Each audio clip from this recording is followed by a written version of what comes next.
So let's go. Okay, so it's good to be with you guys, gentlemen, here.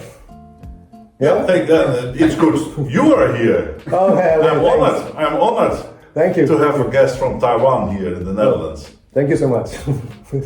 Okay, so how about you? You guys introduce yourself a little bit. Yeah, sure, Tom.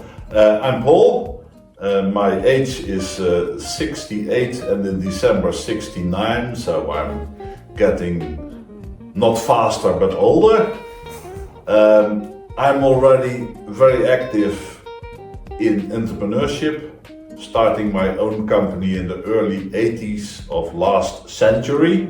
Yeah. Because I recognized that I want to be in control of my own behavior in a way that when I want to have impact, it's my task to do it in a way my professionalism helps me, instead of that somebody else tells me what to do.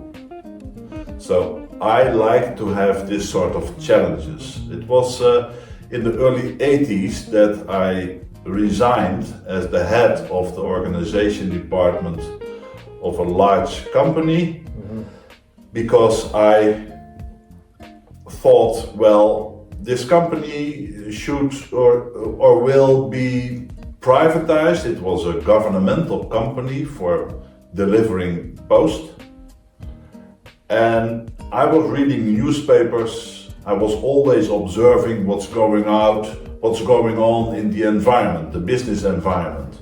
And I think observing and interpreting business environment, the environment, and what is the effect of the environment of a company, that's a trigger to be an entrepreneur myself as well. So when the board level of this company and 130,000 employees did not accept that my memo I've sent them was pointing out that we have the choice now to prepare for privatization, that we will be registered at the Dutch stock with the shares, instead of being a governmental owned company. We have to create a new company and we have to take care of the employees, because otherwise we will have a problem. And then I was demanded by the secretary of the board to come over and to explain myself. And then they said, you have to write a letter, a statement letter, that this report is never written. And then I said, if this report is never written and I was able to catch the report, how is that possible? That's fraud. And I don't want to be in a fraud procedure. I take my responsibility, I quit. And then they said, no, don't quit, we need you. I said, I quit. We will double your salary. I said, I'm not for sale. And then I made the decision to start my own company, and that was in 1985, 86, in management consultancy. And that's tough, because you have to explore the environment. And we will talk about that later. Yeah. And now, Rens, your story. Who is Rens and what are you doing? Your turn. Well, I am Rens. I am 19 years old. I am currently a student here, and I do coastal marine management. We're going back to the management part of it all. When it comes down to it, I also currently am doing research together with Paul into some very interesting and topical stuff. Aside from that, I of course don't have much experience yet in the work field, also when it comes to companies working at starting them. But I do know from my study outwards, a lot of people do start their own companies, surprisingly. A lot of them start doing consultancy in especially environmental and ecological researches, and help especially either government institutions or what's it called? Just private businesses if they need any consultancy on if their company will have any environmental impact or ecological impact. So you start business for such a long time. So what have you learned from this? What I learned is that if you start to be a sole entrepreneur or in a company, that you need to understand that it's not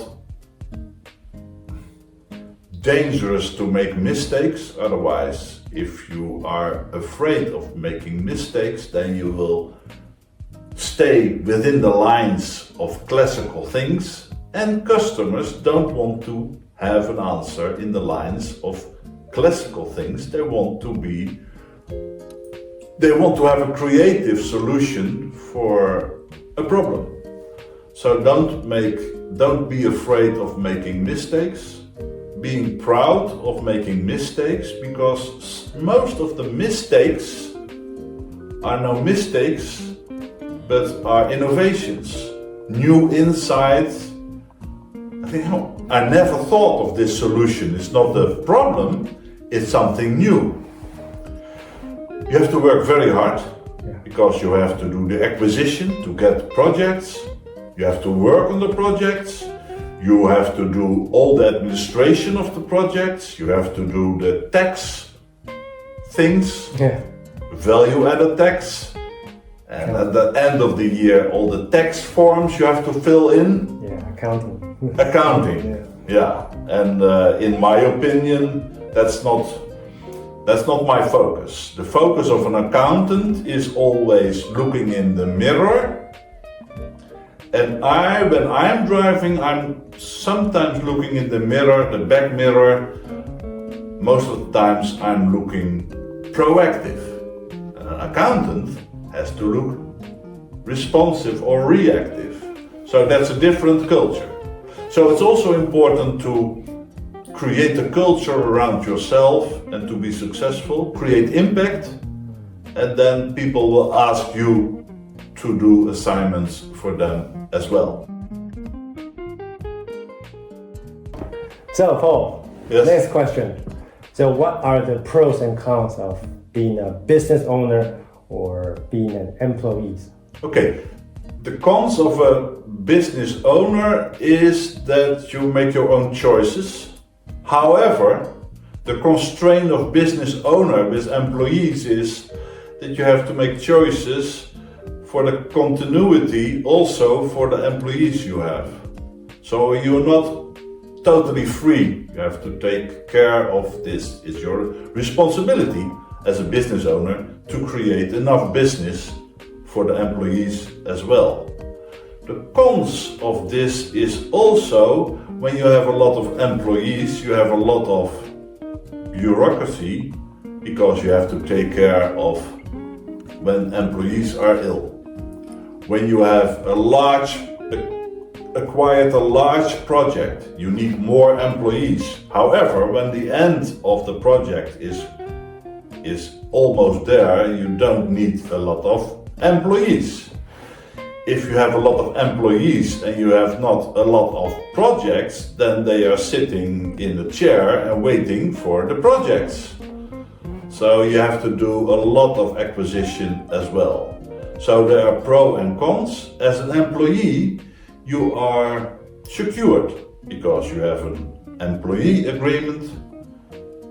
Sometimes even after 1 year or 2 years, it's an indefinite employee agreement. So if there is not any project, then you just wait and you get your salary every month. However, if it is too long, then the company could go bankrupt. So as an employee, you are more reactive or responsive in a positive way. Responsive because of the tasks you get. And if you are happy with that, that's okay. But if you want to explore yourself as well and to take risks, then you could also make a choice, like I wanted to make, to have an entrepreneurship beside your employeeship. So you have enough social securities, enough income, a stable income, and beside, in the evening hours or 1 day a week, you do your own projects for yourself. In my opinion, as an owner of a company, it's also good to have this sort of people, because then their eagerness to do difficult things is trained by their own projects. Now we will throw this question at Rens. Sorry. No worries. Rens. So which side do you want to, which way do you want to take? At being a business owner or an employee? It's, in all honesty, kind of a difficult choice when it comes to it. Both, of course, as we have now talked about, have their pros and cons. Being an employee is, in that aspect, a lot more secure, a lot more stable. And you still have freedom. You're not fully stuck to a place, to a time. But at the same time, the venture and the excitement, I'm just gonna call it, of being an owner is also something that I'm like, could be a very interesting choice, also because you learn different things in the two different places you could be. It's two very, very different places, of course. Managing a company and working at one. Yeah. Though, I think when it comes down to it, I think that I found the adventure, so to say, of being an owner, or at least trying it once, is something that does calm me on one hand. Though the stability of being an employee is also something that perhaps is not the worst choice to have. So I would probably say still owner of company. That is something I would strive for. And your parents, they have a company as well, huh? Yes, they have their own So company. you know I know the ins and outs of the ins and outs. what it can mean to have your own company and the troubles, but also the benefits that it can have. So are you going to work as an employee first, or you are just going to start a business after school? Probably work as an employee first, because it is still meaningful insights, and also just knowing the ins and outs of how a lot of companies operate from the inside is quite a handy tool to have, to be fair. Especially since when it comes down to the work field, I don't have much experience as of yet.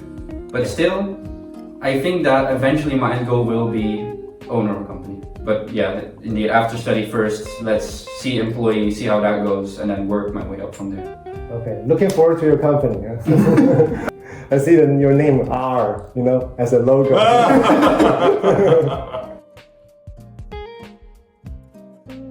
Important that you think about what sort of work provides energy.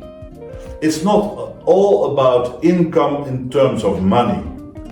Most of the time you will receive a lot of compliments, be honored because you are not afraid to do difficult things. That's also income. It will gain a lot of energy. So don't focus only on income, but focus on the more principal aspects of, do you really like it to be in a more agile way? You have to work in an agile way, not from 9 till 5, but sometimes you need to be there. Where the question is, and be aware that it's not about having hours, producing hours, and then send an invoice of, let's say, 10 hours.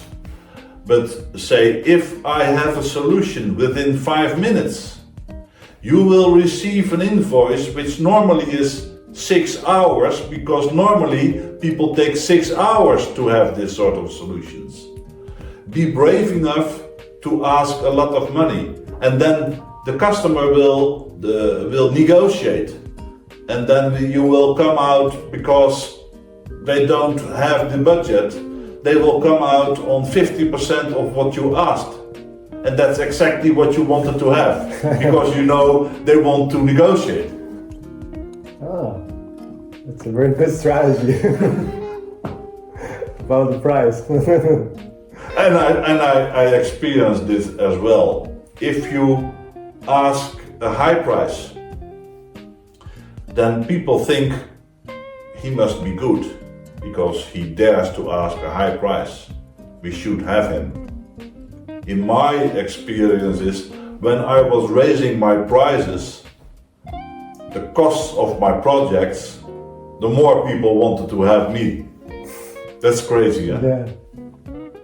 Just like they want to buy a Starbucks coffee instead of any coffee shops. Coffee. They want the best coffee. Yeah. And what is the best coffee? It's the most expensive coffee.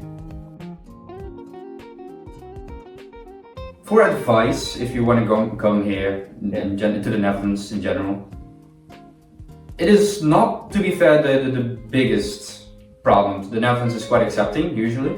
Yeah. The main thing is culture shock-wise that the Netherlands and Dutch people in general are known to be rude by a lot of other people in the world, but that's just because Dutch people tend to be very straightforward and say what's on their mind. That is something to mainly take into account also when it comes to business. We have a less strict approach than, for example, Germany. We appreciate individuality, but at the same time we will also, in a lot of times, just openly talk about criticisms and feedback. Don't take it in a bad way, usually.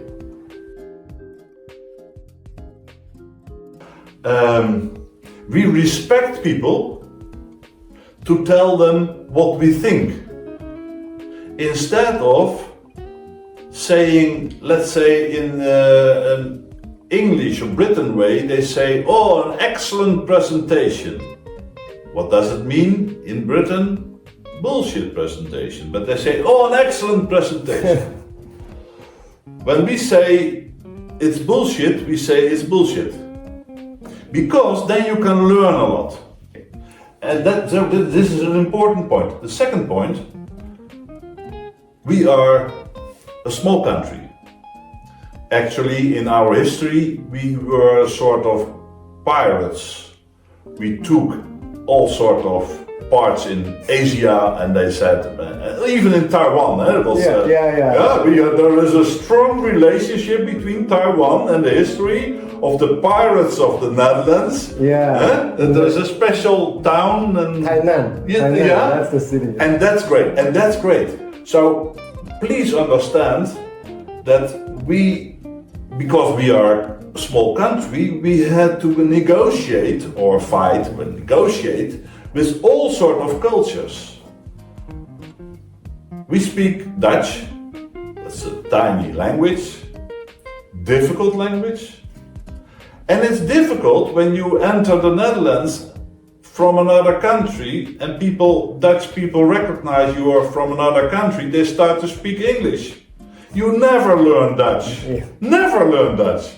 Huh? Yeah, that's so true. And having a lot of fun is important. Yeah. So always have a lot of fun.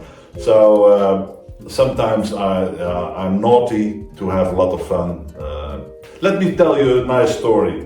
We have last week or 2 weeks ago. This week we had Prinsjesdag. That is the start of the parliamentary year, and then Prinsjesdag is related to the prince, and our king will tell what the ministers are telling. So he is reading the protocol or the budget aspects and the policy aspects for next year. So he's telling this to the public, but he's reading what the ministers had written for him. So that's the most important part of the year in terms of politics.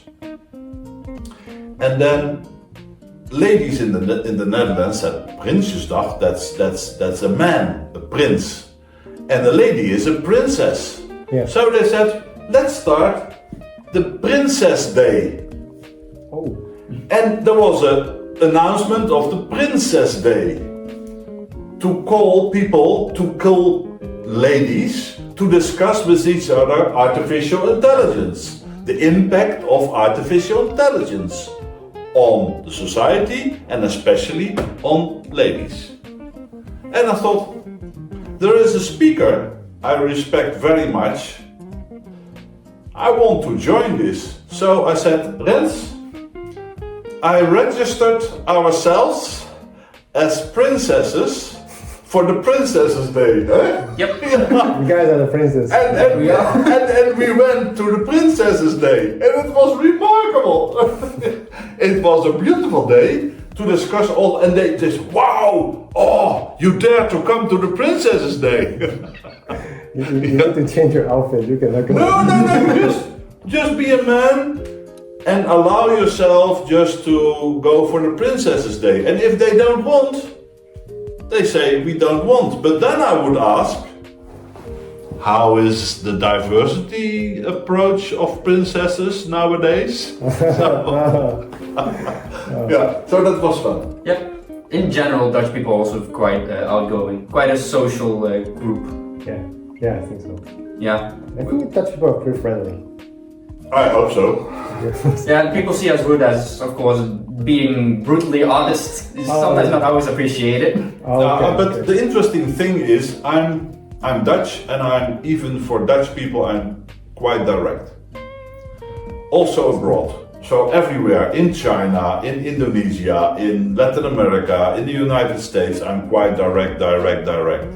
And because I am Dutch, they think, he's Dutch. Yeah. And then I reach, then the impact of what I say is huge because they accept it because I'm Dutch.